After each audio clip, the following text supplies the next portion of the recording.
Morning students, welcome to Pashwa International School online classes.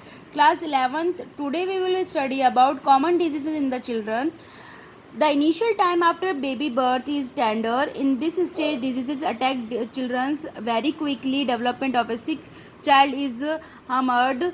Therefore, mothers should be extremely cautious regarding child's health. Many a time it is seems that parents take the child to a doctor only when the elements are graduated. That means कि baby birth होने के बाद में बहुत ही difficulties की stages उसके साथ में गुजरती है. बहुत सारी डिजीजेज उसको उसमें अकर होती है, तो मदर उसको बहुत ही ध्यान देती है. थोड़ी सी भी उसमें कुछ भी डिजीजेज अकर होती है तो उसको तुरंत डॉक्टर के पास लेके जाते हैं.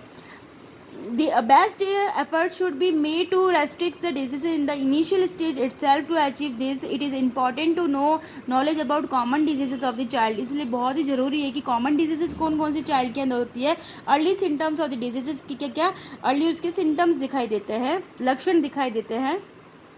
The early symptoms of the diseases commonly occurring in the children are change in the behavior. उनका जो behavior है बहुत ही change होता है. The behavior of the sick is irritable, obsessive, he cries more than the usual. कि normal जो रो होता है उसे बहुत ज़्यादा वो रोना शुरू करता है, irritate होना शुरू हो जाता है. Loss of appetite, a sick child drinks less milk, lose appetites कि उसकी जो दूध पीना वो बंद कर लेता है. irregular bowel movements, a sick child either has loose motions or the constipation. या तो उसको लूज मोशंस होना शुरू होता है, उसको वोमिटिंग होना शुरू होता है, या कॉन्स्टिपेशन होना शुरू होता है. डैट मीन्स कब्ज होना. Change in the body temperature, उसकी जो बॉडी टेम्परेचर है वो भी चेंज होता है. चेंजेस इन द एक्टिवनेस, उसकी जो एक्टिवनेस होती है वो भी फील होने लगती है कि जैसे बच्चा एक डिस्कम्फर्ट है, टायर्ड है. The change in the skin, कि उसका जो स्किन का जो कलर है वो भी चेंज होता है. Skin appears dry, rough, red and green, greeny and the sometimes yellowish. कभी उसकी रेड दिखती है, कभी ड्राई दिखती है, गेनी रखती है, कभी येलोइश कलर लगता है. Change in the weight, change in the sleep and stay with the mother, कि उसका जो वेट है वो भी उसका चेंज लगता है. स्लीप भी है, बच्चा नॉर्मली सो नहीं पाता है. And stage with the mother. Child doesn't leave mother's lap as he does usually, कि जब बच्चा बीमार होता है उसके ऐसे सिम्टम्स दिखते हैं तो वो अपनी मदर की लैप को, गोदी को नहीं छोड़ता है. Then the what are the main digestion related elements in the children's. कौन कौन से एलिमेंट्स है जो बच्चे के अंदर होता है डाइजेशन से related. Diarrhoea. It is a common in the children's. Diarrhea is the condition in which faces are discharges from the bowels frequently in a liquid form. Diarrhea मतलब होता है बहुत ज़्यादा लूज मोशंस लगना, तो उसका फेसेस का कलर भी चेंज हो जाता है और लिक्विड फॉर्म में बहुत ज़्यादा उसको दस्त लगती है. Irregular eating habits and the times. Excessive कौन कौन से कॉजेज़ है. इरेगुलर रहना खाने के मामले में और टाइमिंग का उसको सेट नहीं होना. Excessive constitutions of the milk by the child. Constitutions of the fat rich milk by the infinite from the mother milk giving cold and the rennet milk to the child. कि अगर बच्चे को कुछ ज़्यादा ही ठंडा milk दे दिया है या कुछ ज़्यादा ही फैट रिच मिल्क उसको दे दिया तो उसको पच नहीं पाता, उसके कारण भी उसको डायरिया होता है. And beginning of the dentitions in the children more of the winter the summer season, की जैसे सीजन चेंज होता है बच्चे में इसमें यही लक्षण शुरू हो जाते हैं. Child suffering from the fever cough and cold, बच्चा सफरिंग करता है फीवर कफ से और cold. So treatment stop giving milk to the child escape mother milk, इसलिए ऊपर का जो दूध देते हैं वो बंद करना पड़ता है. Only mother's milk is given to him और his. Do not give solid food to child को सॉलिड फूड नहीं देना चाहिए. Maintain hygienic of the milk bottle, nipples and the other utensils coming in the contact with the baby milk, कि उसको बहुत ही ध्यान से उसकी बॉटल्स को धोना चाहिए, उसकी निपल्स को और यूटेंसिल्स को.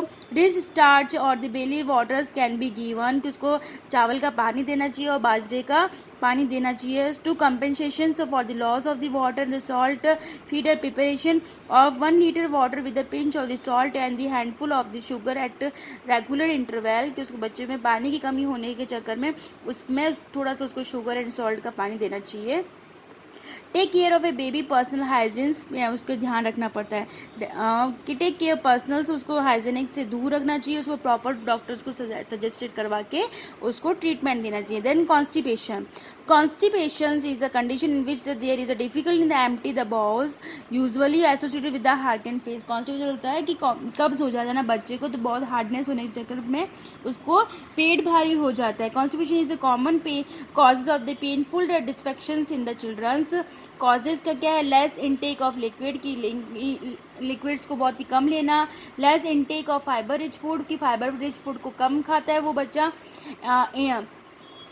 intestinal weakness, providing nutrition to baby from the milk other than the mother milks. Then what are the treatment, क्या क्या इसके? Regularities in the food intake and timing should be maintained, कि उसका timing होना चाहिए खाना खाने का हर समय. Child should be encouraged to detected at the regular times. Quantity of the liquid should be increased in the children's diet, just like add more water, fruit juice देना चाहिए, vegetables, soups etc are given. और if bowls movements remain irregular, अगर उसको कब्ज़ की शिकायत 2 दिन से ज़्यादा होनी चाहिए तो सजेशंस लेना चाहिए, डॉक्टर्स को कंसल्ट करना चाहिए. Loss of appetite. Loss of appetite occurs when a child has to reduce, discover to eat at set times. उसका डाइजेस्टिव सिस्टम डिसऑर्डर हो जाता है और ये सब कुछ डिजीजेस अकर्स होती है. ट्रीटमेंट क्या क्या रहता है? Firstly find the reasons behind loss of the appetites. If the reasons remains unknown, visit to a doctor, doctor के पास में जाना चाहिए. मिल्क वोमिटिंग्स होना उसका भी मेन रीजन है, उसको मिल्क पच नहीं रहा है, ये मेन रीजन है. कॉजेज क्या है? Weak digestive system of a baby, entry of a air in the stomach of the baby while drinking milk, feeding protein and the fat rich milk to the baby, laying the baby on stomach side after feeding, like इसलिए बच्चे को डकार खिलाई जाती है ताकि उसका दूध जो है वो नीचे की तरफ उतर जाए. तो नहीं तो पेट की में अगर स्टमक में एयर जाने से भी बच्चे को वोमिटिंग्स होना शुरू हो जाती है. जो ट्रीटमेंट बताया गया है, use a correct method while feeding milk to the baby so that the air does not enter. After feeding milk hold the baby over shoulder, इसलिए कंधे की तरफ उसको होल्ड करके और उसकी नेक की तरफ रब करना चाहिए. डू नॉट ले the baby on the stomach side after feeding the milk. Worms in the stomach, कौन कौन से वॉर्म्स होते हैं? राउंड वॉर्म्स होते हैं, टैप वॉर्म्स है, हुक वॉर्म्स है.